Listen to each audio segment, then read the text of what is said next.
అందరికీ ఉదయకాల సమయంలో శుభాభివందనములు తెలియజేస్తున్నాం. I thank God for giving us this day. I thank God for giving us this day. ఈరోజు దేవుడిచ్చినందుకు దేవుడికి కృతజ్ఞతాస్తుతులు చెల్లిస్తున్నాం.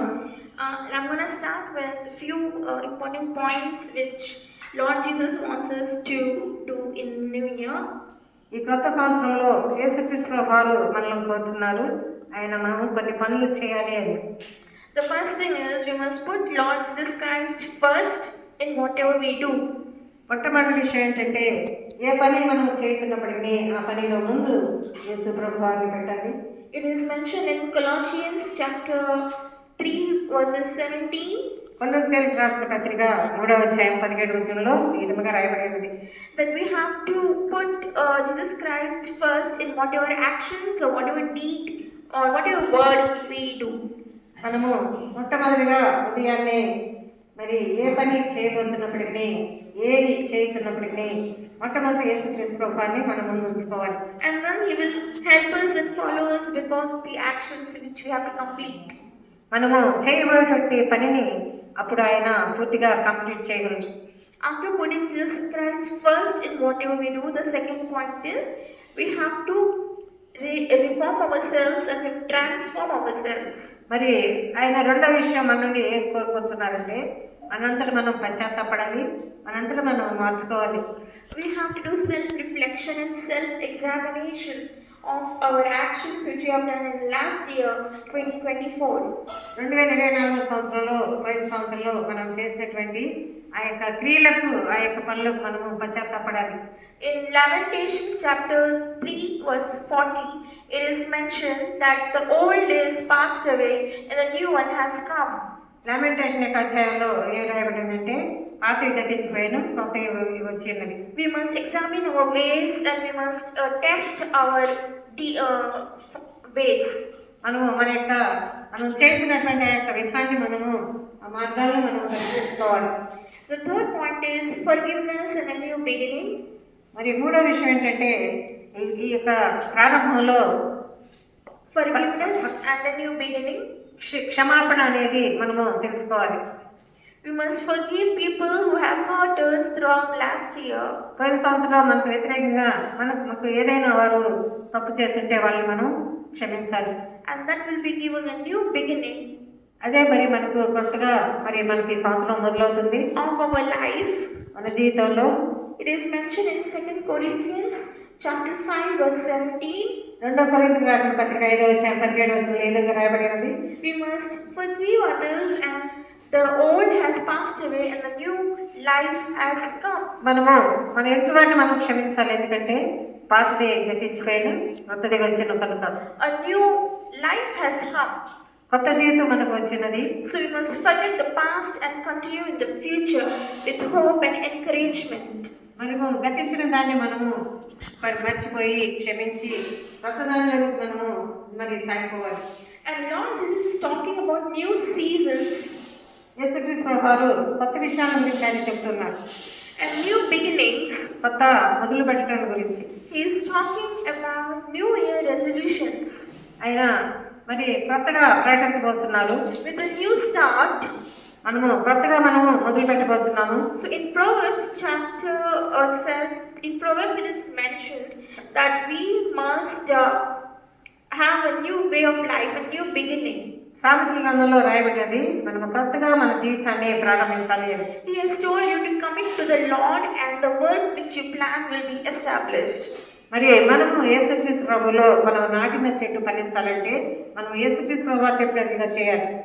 Now we are talking about spiritual and physical health. ఇప్పుడు మనము ఆత్మీయంగా మరి భౌతికంగా మన ఆరోగ్యాన్ని గురించి మాట్లాడబోతున్నాం. In Proverbs chapter 17 verse 22 it is mentioned that a joyous heart is a good medicine rather than a crushed heart which is the reason for all bad things. సామెతల గ్రంథంలో రాయబడినది ఒక సంతోషకరమైనటువంటి హృదయము మరి మంచిది, అది నాశనమైనటువంటి దానికంటే సంతోషకరమైన హృదయం కలిగి ఉండటం అది ఆరోగ్యంలోకి మంచిది అని రాయబడినది.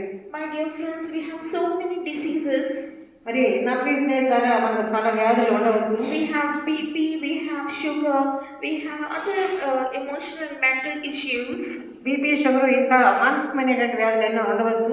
So Jesus is telling in Proverbs chapter 17 verse 22, యేసుక్రీస్తు ప్రభువారు సామెతల గ్రంథం 17వ అధ్యాయంలో ఈ విధంగా చెప్తున్నారు. a joyous heart, a happy heart is a good medicine rather than a crushed spirit, which is the main source of all evil. మరి ఒక సంతోషకరమైనటువంటి హృదయము, ఒక ఆనందకరమైనటువంటి హృదయము మరి నశించిపోయేటటువంటి ఆత్మ కంటే, నాశనమైనటువంటి సాతాను ఆత్మ కంటే ఇది చాలా మంచి సంతోషంగా మరి ఆనందంగా ఉంచట ఇది ఒక మందు అని సామెతల గ్రంథం రాయబడింది. And Jesus is also telling that we must have a good habit of spiritual discipline. మరి ఆత్మీయంగా మనకు మర్యాద చాలా అవసరము అని యేసుక్రీస్తు ప్రభువారు చెప్తున్నారు. And the last but not the least is talking about service and community involvement. మరి చివరిగా మరి ఆయన మనకి ఏం చెప్తున్నారంటే సహవాసము. మరి He's talking about community involvement like charity. He's talking about service to man. ఆయన మరి మనకి ఏం చెప్తున్నారంటే పరిశుద్ధ బైబిల్ గ్రంథం ప్రకారంగా మరి మానవ సేవయే మాధవ సేవ అని కూడా చెప్తూ ఉన్నారు. And it is mentioned in 1 Peter 4 chapter 4 verse 10. పేతురు రాసిన పత్రిక 4:10 అధ్యాయంలో 4వ అధ్యాయం 10వ వచనం రాయబడింది. I am giving you a gift and you have to share it with people around.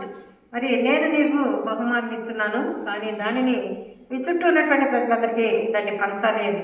And the last thing which Jesus has made us to speak about is about unity and reconciliation. మరి చివరి యేసుక్రీస్తు ప్రభువారు ఏం చెప్తున్నారంటే ఐక్యత కలిగి ఉండట, మరి యూనిటీ అండ్ Reconciliation. మరి మళ్ళీ తిరిగి మనందరూ మనం పరిశోధించుకుంటాం. And he is telling that if one person is there, the problem will not be solved. If there is unity of people, then the problem will solve with love. ఆయన ఏం చెప్తున్నారంటే ప్రేమతో ఒక మనిషి ఉంటే అది కుదరదు, మరి చాలా మంది మధ్య ప్రేమ కలిగి ఉండట అది సాధ్యము అని చెప్తున్నారు. So my dear brothers and sisters, I hope you have understood whatever points I have told you. నా ప్రియ సహోదరులారా, మీరు చెప్పిన పాయింట్లన్నీ మీకు అర్థమయ్యేటని తెలుసుకుంటున్నాను. I will repeat again. మళ్ళా నేను వాటిని చెప్తున్నాను. We have to put Jesus Christ first in whatever work or deed we do. మనము ఎలాంటి పని కానీ కార్యక్రమం కానీ చేయబోయే ముందు యేసుక్రీస్తు ప్రభువారిని మనము ముందు ఆయన తలుచుకోవాలి, ఆయన పెట్టాలి. And then we have to do self-reflection and self-examination. మన సొంతగా మనము పరిశోధించుకోవాలి. మనంతట మనము Forgiveness, క్షమాపణ గుణం, New Year resolution and a new beginning. కొత్త సంవత్సరంలో అడుగు పెట్టినాము, కొత్త సంవత్సరంలో మరి మనం మొదలు పెడతాము. Unity and reconciliation. ఐక్యత, సమాధానం కలిగి అనేది మరి ఆయన చెప్తున్నారు. Spiritual and physical health. ఆత్మీయంగా బాహ్యంగా ఆరోగ్యము. Habit and spiritual discipline. మరి ఇంకా ఆత్మీయమైనటువంటి మర్యాద కలిగి ఉంటాం. Service and community involvement. మరి మానవులకి సమాజానికి సేవ చేయటం కూడా అది ఆయన కోరుతున్నారు. So my dear brothers, let us put all these points in our mind. మన మనసులో, మన మైండ్లో ఈ పాయింట్లన్నీ పెట్టుకుందాం. And start this new year 2025 with the happy and blessings, rain of blessings from God. ఈ కొత్త సంవత్సరం 2025 సంవత్సరంలో యేసుక్రీస్తు ప్రభువారి దగ్గర నుండి ఆయన అత్యధికమైనటువంటి ఎండైన దీవెనల ఆశీర్వాదాలు మన మీద కుమరించబడాలని Showers of blessings on us. మరి ఆయన అత్యధికమైనటువంటి ఎండైన దీవెనలు ఆయన మన మీద కుమరించాలని కోరుకుంటాం. Rain of blessings on us. మరి వర్షము ఏ విధంగా పడుతుందో అలాంటి ఆశీర్వాదములు పైనుండి ఆయన మనందరి మీద కుమరించాలని మనం కోరుచున్నాం. Thank you so much and have a blessed day. అందరికి వందనములు. మంచి దినాన్ని దేవుడి ఇచ్చిందని మనం కలిగిద్దాం.